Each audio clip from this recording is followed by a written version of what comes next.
سلام، طاهری سفر هستم و با اخبار امروز دوشنبه 1 میلیون همراه شما. مقامات تاجیکستان از پلیس بین المللی و یا اینترپول خواستند در بازداشت گلمورод ҳалимов полковники فирорӣ مساعدت کند که به گروه تندروی دولت اسلامی پیوسته است. عکس فرمانده سابق نیروهای آمان و یا نیروهای مخصوصی وزارت امور داخلی و اطلاعات درباره او روز 28 می در وبسایت اینترپول نشر شد. گلمورод ҳалимов روز 27 می در یک ویدیوی تبلیغاتی گروه دولت اسلامی گفت به این سازمان تروریستی همراه شده است. وزارت امور خارجه آمریکا تایید کرد که گلمورод ҳалимов полковники تاجیک 5 دفعه در ایالات متحده شبه‌های مبارزه با تروریستان را آموزش دیده است. تلویزیون CNN از قول سخنگوی وزارت امور خارجه آمریکا گفت که گلمورод ҳалимов بار آخر سال 2014 برای تمرین به ایالات متحده آمده است. یک دادگاه روسیه 3 شهروند این کشور از جمله جوانی را که گویا دل یک مهاجر کاری را پخته و خورده است به سالهای طولانی زندان محکوم کرد.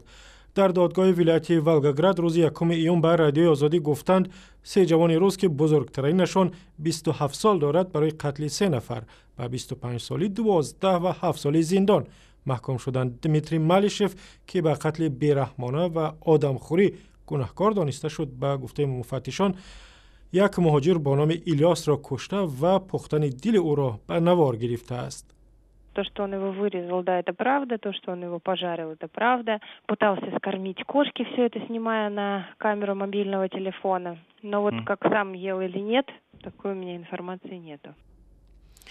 هرچند مطبوعات روسیه میگوید مهاجری کشته شده از تاجیکستان بود، ولی در خلاصه مفتشان از کجا بودن مهاجری کشته شده را نشان ندادند. این حادثه وحشت انگیز سال 2014 در ولگاگراد به وقوع پیوسته است. مقامات افغانستان میگویند ناامنی در شمال زمینه را برای وسیع‌تر شدن کشتی کۆکنor در این قسمت کشور فراهم کرده است. طالبان و گروه‌های تندرو دیگر چند پیش به ولایت‌های شمالی افغانستان حمله کردند و بعضی از مناطق آن را به تصرف خود درآوردند. ولایت‌های شمالی افغانستان در نزدیکی مرز تاجیکستان از مناطق امن کشور به حساب می‌رفتند و کشتی کۆکنor در این ولایت‌های افغانستان به مثل بلخ و کندوز کمتر بود. در ناحیه فرخار در جنوب تاجیکستان مراسم بزرگداشت کارگردان شناخته بختیار خداینظرов برگزار شد که در آن مراسم پیوندان مرحوم، مقامات رسمی و هواداران شرکت کردند. مقامات حکومت فرخار زادگاه بختیار خداینظرov گفتند نام و خاطره این کارگردان شناخته در دل فرخاری ها و مردم تاجیکستان جاویدان میماند. بسیار خوش قبول کردیسن حاضرش ده، بسیار خوش قبول کردیسن. هم بخصوص همون پدر مکتوبی که بختیار در ناحیه فرخار ثبت کرده است همونا بسیار تکرارن تماشا کرده سای. بختیار خداینظرov با فیلم های برتن، قاش به قاش و پدر مهتابی در داخل و خارج تاجیکستان شهرت یافته است و او چندین جایزه بین المللی را نیز به دست آورد. او که در آلمان زندگی میکرد بعد از بیماری طولانی سرطان و در سن 50 سالگی ماه اپریل درگذشت.